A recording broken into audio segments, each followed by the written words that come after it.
غلام قادر روہیلا سی نا, انہیں تیمور لنگ جڑا سی انہوں قتل کر دیتا.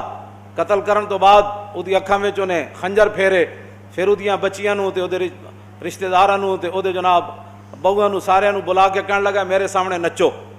نالے اودے پیو مار دیتا, نالے اودے خاندان نوں بلایا تے ان بچیاں نوں کہیا تسی میرے سامنے نچو. او جڑیاں تیمور لنگ دیاں وڈیاں وڈیاں زنانیاں سن, پھپھیاں خالہ, انہاں غلام قادر روہیلا نوں کہن لگے اے حکومت آنی جانی شے وے, ایڈا ظلم نہ کر کے اسی پردہ دار عورتاں اور شاہی خاندان دیاں بچیاں ساڈے نال تے تو ہن نچن دا جڑا آرڈر ہے نا اے نہ کر.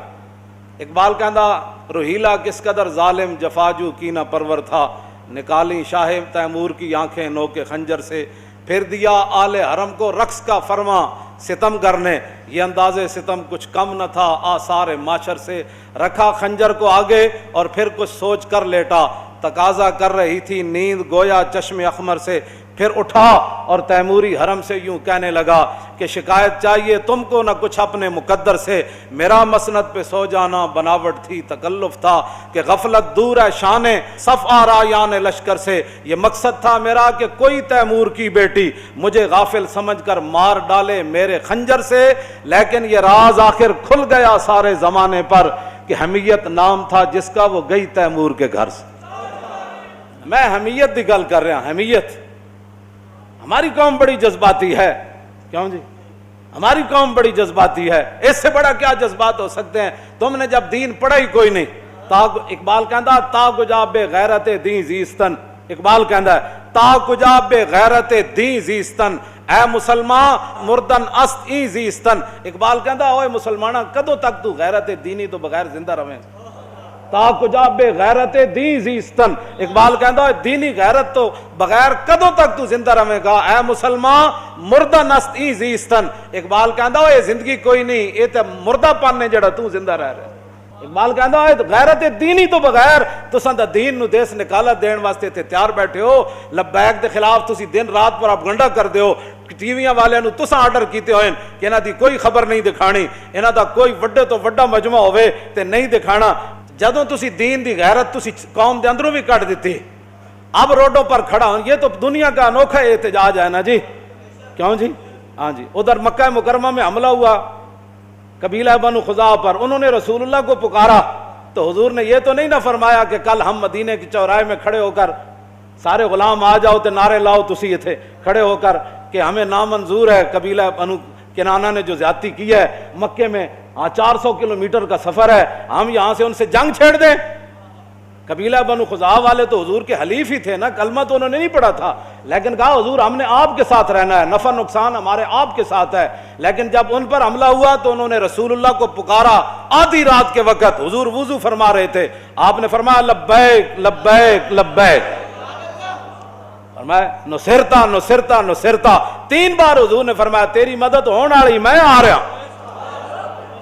یہ ایک انوکھا احتجاج ہے, ایٹم بم ہوتے ہوئے, دنیا کے بہترین ساز و سامان جنگی ہوتے ہوئے, تو اپنے ہی روڈوں پر کھڑے ہو کر احتجاج کر رہے ہیں. کس سے؟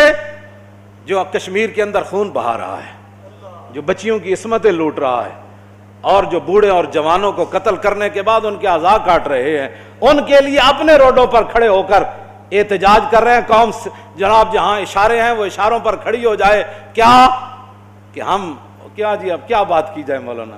حمیت نام تھا جس کا وہ گئی تیمور کے گھر سے.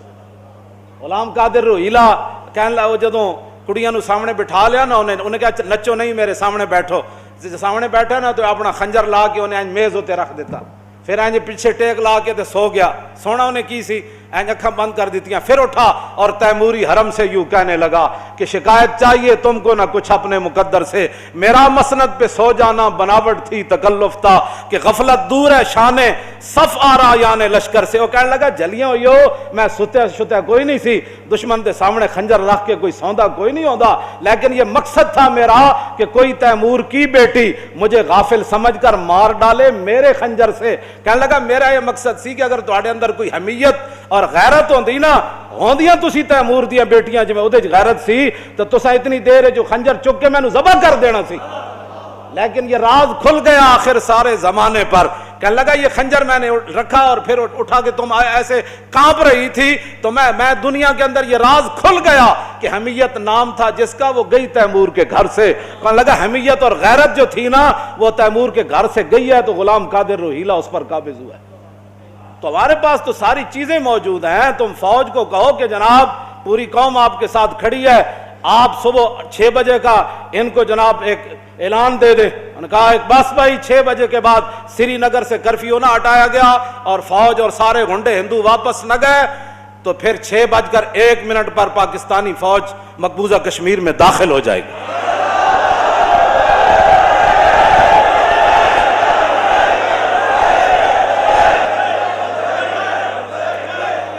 اقبال کہتا اس میں کیا شک ہے کہ محکم ہے یہ ابلیسی نظام۔ اقبال رویا، کہنے لگا اس میں کیا شک ہے کہ محکم ہے یہ ابلیسی نظام، اور پختہ تر اس سے ہوئے خوئے غلامی میں عوام۔ ہیں جی، پختہ تر اس سے ہوئے خوئے غلامی میں، آرزو اول تو پیدا ہو نہیں سکتی کہیں۔ اقبال رویا، کہنے لگا جس نظام کے تحت مسلمان چل رہے ہیں نا، آرزو اول تو پیدا ہو نہیں سکتی کہیں، ہو کہیں پیدا تو مر جاتی ہے یا رہتی ہے خام۔ اقبال کہنا آرزو پیدا ہی نہیں ہوتی جہاد دی، جے پیدا ہوئے کیوں جی اپنا انہیں اعلان کر دیتا ہم جناب وہ یہ تو احتجاج کرنا یہ تو عوام کا حق ہے جن کے پاس طاقت نہیں ہے، جن کے پاس اقتدار نہیں ہے، لیکن رب ہے جس کام سے ہمیں روکتے تھے۔ یہ لبیک والے کون ہیں؟ یہ آئے روڈ بند کر دیتے ہیں، خاکے باہر بنے ہیں، احتجاج یہاں کرتے ہیں۔ تو میں نے کہا حملہ کشمیر پر ہوا، احتجاج شارع دستور پر کیسے ہو گیا؟ کیوں جی رب ہے نا، جو حضور کے لیے نہ نکلے کم از کم کشمیر کے لیے تو نکلے، کیوں جی؟ لیکن وہ تو سجدہ ہوا ہی نہیں، سر جھکا دل جھکا ہی نہیں۔ وہ تو کیا باتیں کرتے ہو؟ جو باتیں تم ہم آج شارع فیصل بند ہوگا نا، آج تو کوئی ایمبولینس نہیں آئے گی نا، آج تو قوم کا کوئی نقصان نہیں ہوگا نا، آج سارا کچھ یہ نقصان تو صرف اس وقت ہوتا ہے جب کوئی حضور کی عزت کے لیے نکلتا ہے، اس وقت وہ دہشت گرد بھی بن جاتا ہے، اس کے لیے وہ جناب اس وقت ملک کے معیشت کا بھی نقصان ہو جاتا ہے۔ کیوں جی ایمبولینسیں بھی بند ہو جاتی ہیں، لوگ گھروں میں قید ہو جاتے ہیں، فلاں ہو جاتا ہے۔ خدا وہ جو کام تم حضور کے لیے نہ کر سکے یہ تو اپنی قسمت کی بات ہے، یہی تو امتحان ہے تنویر کہ کس نے کس کو خوش کرنا ہے جی۔ ہاں جی اب تو موقع تھا مقبوضہ کشمیر میں داخل ہونے کا، پوری پچھلی ساریاں جناب قرض اتارن دا موقع سی، سارے قرض اتارن دا موقع سی۔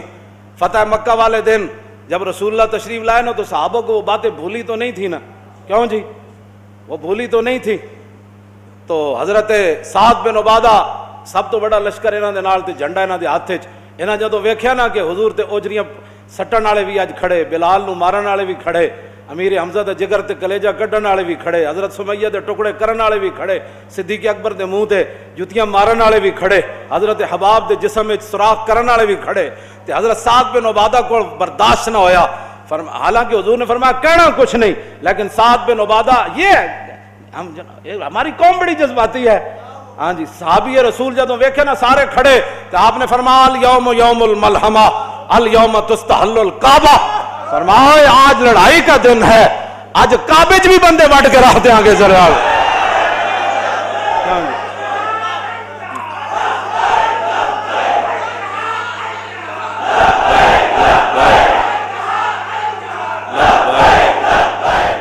ارتجت آل مکہ تھا، حدیث پاک دے الفاظن جدو سعد بن عبادہ ایک گل کی تھی نا کہ الیوم یوم الملحمہ الیوم تستحل الکعبہ، فرمایا آج لڑائی والا دن ہے، آج نبی الملاحم تشریف لا رہے ہیں، آج جنگوں والے نبی تشریف لا رہے ہیں، آج لڑائی والا دن ہے، تو آج کعبے بھی اسی بندہ کوئی نہیں چھڑنا، ہاں جتھے جوں مارن دی اجازت نہیں آ جاتی تو بندے وڈ دینے۔